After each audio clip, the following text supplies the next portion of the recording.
Hello and welcome to the Your Parenting Mojo podcast. Today I'm here with the one and only Nedra Glover Tawwab, who's going to teach us everything we need to know about boundaries, because her book, Set Boundaries, Find Peace, was a New York Times bestseller.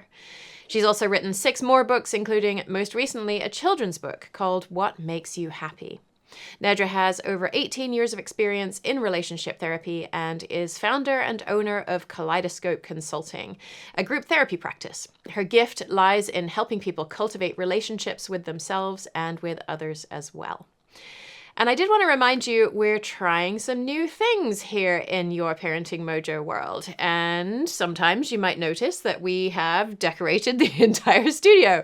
Sometimes I record these intros and outros right after I talk to the person. And in this case, there was like 10 days in between the two, and I got a really bad cold that you can probably still hear in my voice. So a lot of things have changed. If you want to hop over to YouTube, you'll be able to see some of those. I also know that you want to get to the key ideas in the episodes much faster. And so now I'm releasing just the key insights that I get from the guests that I talk with and the research that I do. So many of us know that we have to set boundaries, right? We know what we want to say, but then the other person ignores us or gets angry or tells us we're being selfish and we get stuck. And so today we're going to focus our conversation really specifically about what to do in those moments. How do you actually embody a boundary when somebody won't respect it?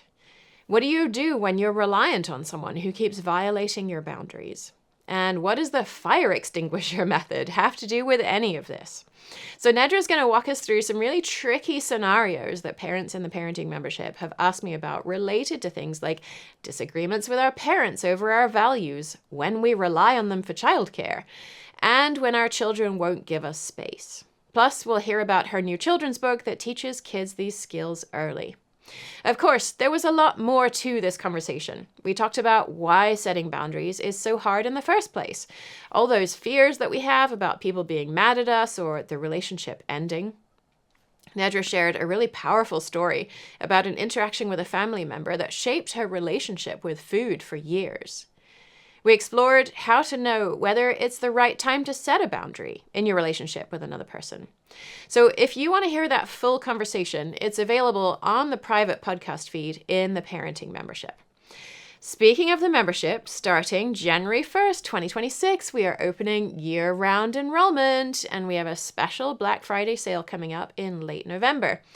If you join through that sale, you'll get instant access to full episodes like our conversation with Nedra and all of our coaching call recordings, even though you don't have to dive into the full membership content until you have more time in the new year.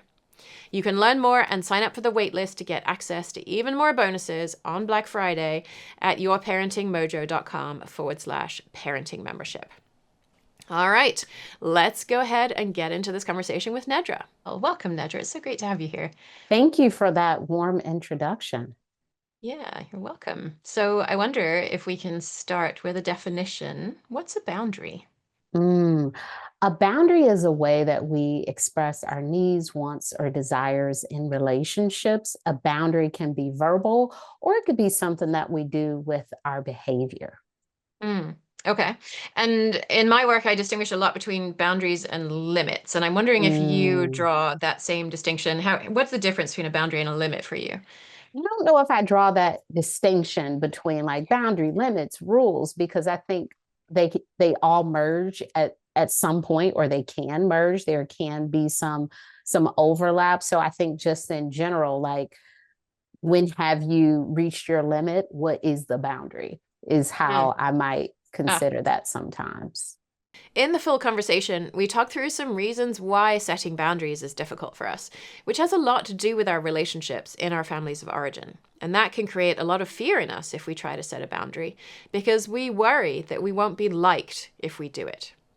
Then we got into some difficult questions that parents in the parenting membership submitted when I let them know that I was interviewing Nedra, which centered around what to do when we try to set a boundary and the other person, whether it's an adult or a child, ignores it or gets angry or tells us we're being selfish. This is where things get really tricky, and this is the part that I wanted to make sure that we covered today, because knowing how to set a boundary is one thing, but knowing what to do when someone won't accept it is where many of us get stuck. I work with parents, and one parent actually particularly brought this up in the parenting membership when I said that I was going to be talking with you, and saying, I try and set boundaries. It's not that it's year 31 and I've never set a Mm-hmm. boundary before. It's that I've been trying to set this boundary for years, and the person keeps telling me I'm selfish, or Mm, that they're not going to respect that boundary, and mm, I don't want to cut them out of my life over this mm-hmm, thing. But mm-hmm. how do I navigate that? What do you say to somebody who's in that situation? Do you know what that boundary is? I don't. I think my sense was there was a parental example, like my own parent is not respecting me when I say I'm not available at X time, or I don't want to Mm, interact with you in this way. And then they I actually love specifically those. gave. I Okay, so love those that's examples. That's the first one. The second one is when our kids are like, I want to play, or I want to be in physical contact with you. And we're like, I need space. So those would be the two kind of big examples that I think come up most often Mm. for parents I work with. So let's go to the first one. The Yeah. first one, I think so often we think our boundaries are about telling other people what to do, right? Like, I'm not available at that time. Don't call me at that time. It's your boundary, so you have to embody it. You mentioned the top of this call, you said, is your ringer off or your notifications silenced, Mhm. right? So we have the opportunity to actually not be accessible. So if I ask someone, hey, I'm working from, and I've had this issue, this is an issue I've dealt with family members as well, um, where you say to a person, hey, I work from 8 to 5. So calling me like several times throughout the day, I can't really talk. This person is like, I'm not listening to that. They get upset if you don't answer, all of these things. You still don't have to answer. And I think my work is to allow people to be upset with me. Like, it is okay for you to be upset with me. Your emotional regulation is not my regulation. And so if I am embodying my boundary in this scenario, I cannot answer the phone when you call. I've already said it. So it's not like you're unaware of what's happening. It has been said, but you are trying not to respect it. I will respect my own boundary by not answering the phone because I am unavailable. Can I complicate this by offering a Yes. couple of examples that it's not so easy to just be unavailable? Mm-hmm. So, example one might be you're in a room with your parent, you see them Mm-hmm. regularly, maybe they provide Mm-hmm. childcare for you, so you're Mm-hmm. somewhat reliant on them on a regular basis, and they continually make comments about your weight. And you have told them that you don't want to hear comments about your weight, and they keep bringing Mm-hmm. it up.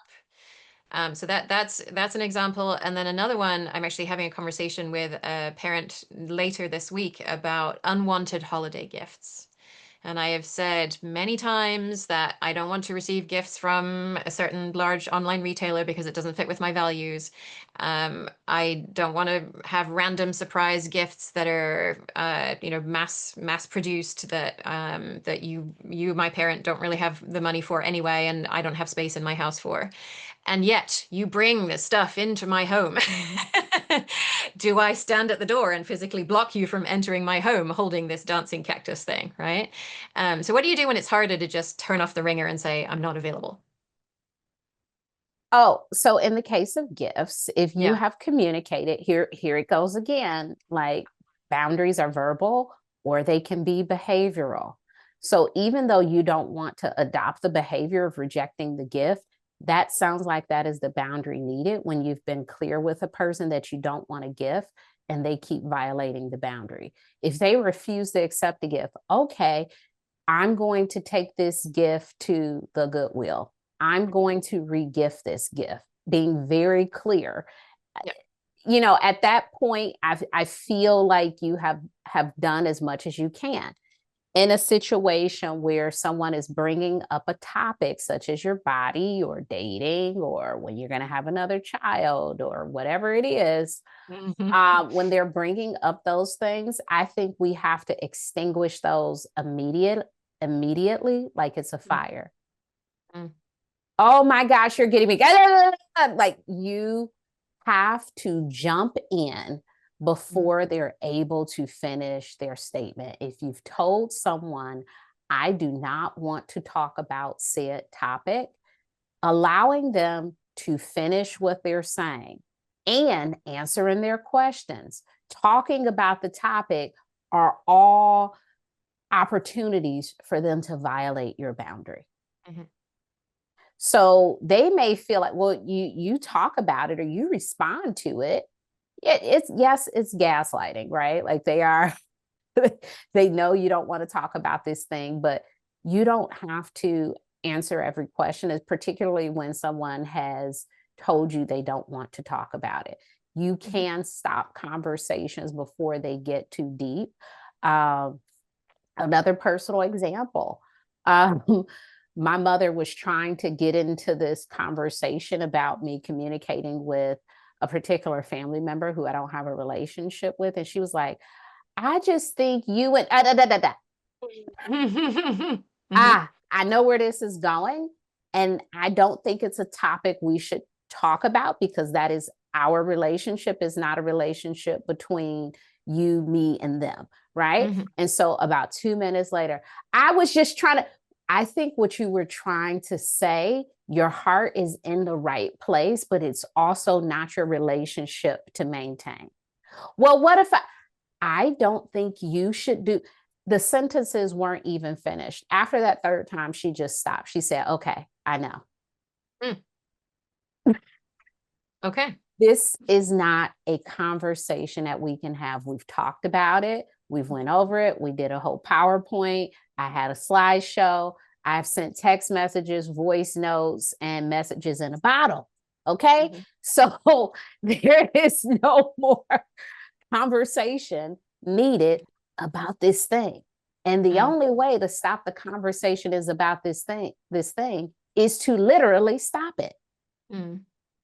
Because you continue to violate the boundary and try to have the conversation. And what I'm saying is, it's not a conversation that we need to have.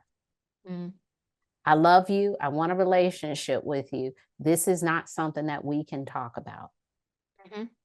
Yeah, that really resonates for me. I am also imaginating a I love parent it. who who maybe is reliant on their parent for, childcare support, and they're Mm-hmm. using the fire extinguisher method to get out of these conversations about whatever is the topic Mm-hmm. that they're setting Mm-hmm. that boundary on. And maybe their own emotionally immature parent is like, well, clearly you don't respect me, and so why would I provide childcare for you? Mm, And so I'm gonna, I'm not available for you anymore. mm, And so if we're having that with somebody who has the emotional maturity, which it sounds like your mom eventually was able to say, okay, yeah, I get that Nedra wants to have this relationship with me and not talk about this thing, right? That these mm, two things can go together. mm, But what if our parents can't do that? mm. Yeah, I think that's really tough. And I think that is an opportunity for us to explore other resources if we have the means. And Mm. that's why at times chosen family is really important.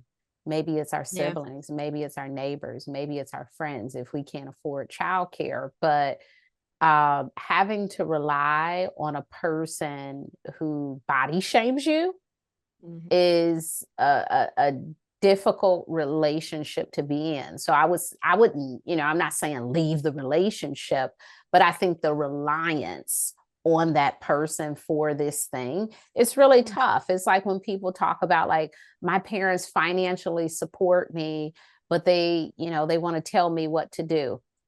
You're in a tough situation. I think you have to support yourself. I don't think we can have, we can't depend on them for financial resources and then expect them not to say anything about our lives. I mean, that would be beautiful if they didn't, but it sounds like those aren't your parents. And so if you want to really stand in this, like, hey, hey, hey, hey, you have to be able to do this thing without their support. And I think that's the really hard work for us because it's like, oh my gosh, I want both things. And sometimes we can't have both things. Now, you can accept that a part of the babysitting package is body shaming. That might be a part of the babysitting package. If you don't want that package, you have other options that you may need to work on exploring. You know, you need to see this as a temporary childcare option because it comes with body shaming.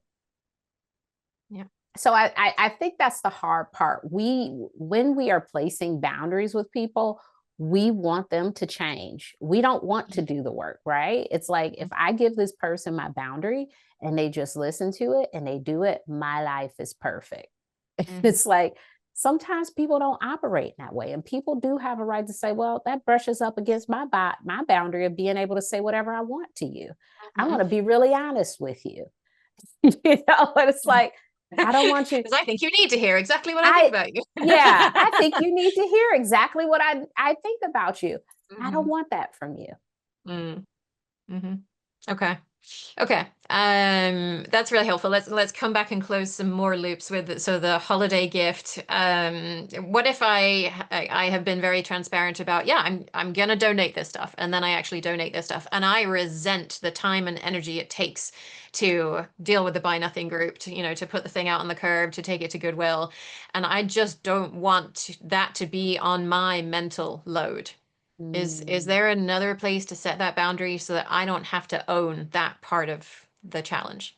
I remember when I was in college and a friend would drive somewhere and you would try to like give them gas money.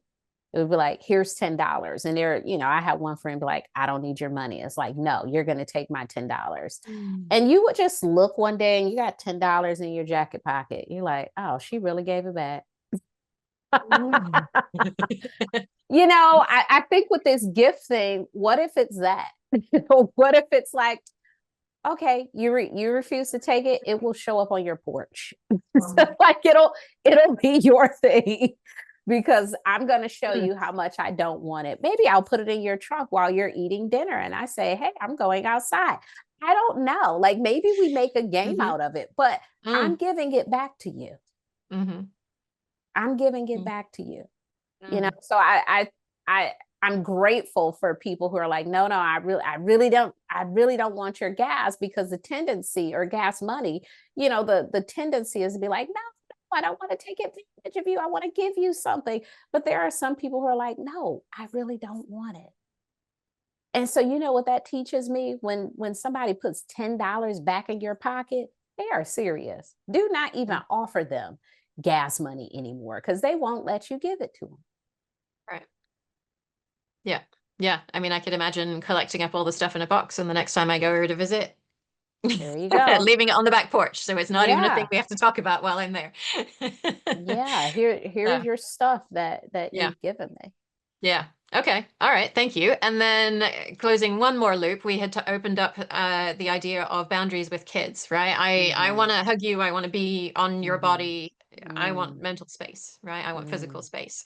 How do you navigate that with a kid who might not fully understand yet what boundaries are? Or if we try to say, I want physical space, they're like, no, and they glom on tighter. Yeah, I find with kids, what can be really helpful is giving them another time for that opportunity.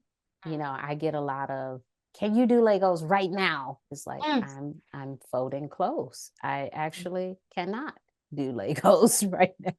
Can you color right now? It's like, okay, let's do it at 6:00. Let's have some cuddle time at 5:30. Let's, giving them a time where you can gather yourself and like get into the mindset of doing the thing that they think is like an immediate need. It's like, you have a need. Thank you for expressing that. Right now, I'm going to continue with my activity, or I'm going to, take some time for myself. In about 30 minutes, I'm going to come back to you and I'm going to hug you 5 times.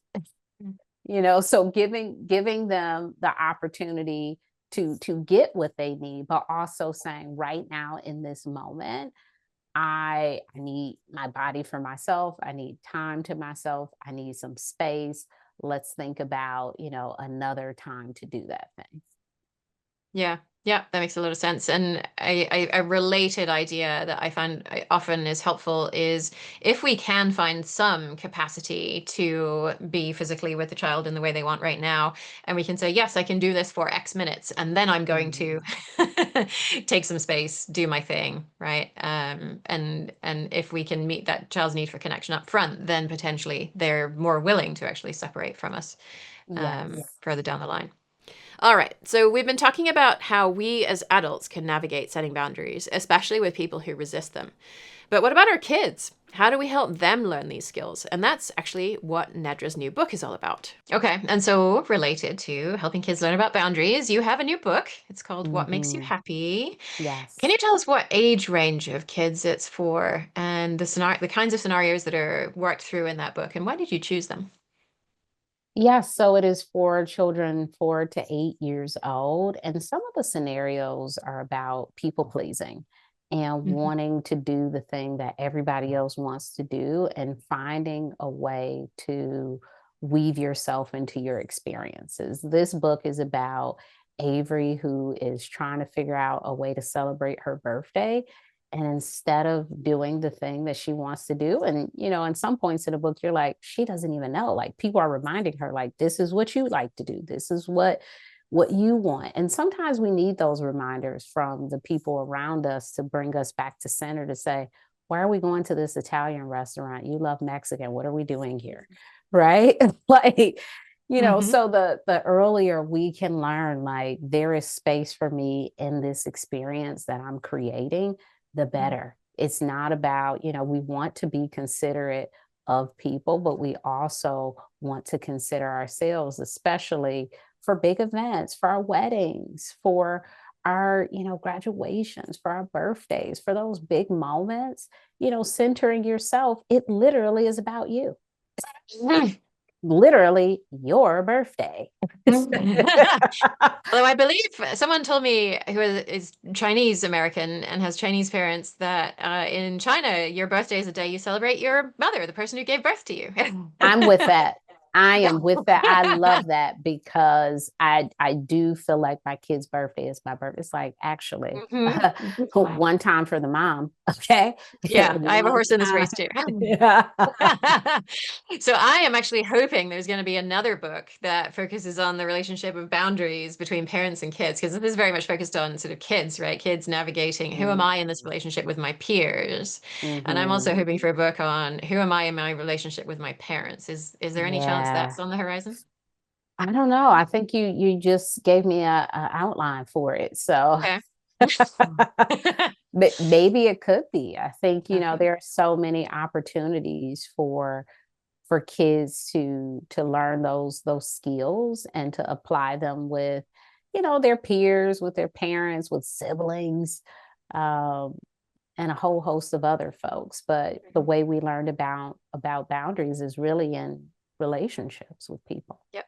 So, just to recap what we covered today, setting boundaries can be hard because we're afraid of how people react. We think they'll be angry or hurt, or that the relationship will freeze or end. And we often learn that patterning in our family of origin. When someone does resist our boundary, we actually have options. We can embody that boundary ourselves, like not answering the phone during work hours, even if someone keeps calling. We can stop conversations before they get going using that fire extinguisher approach.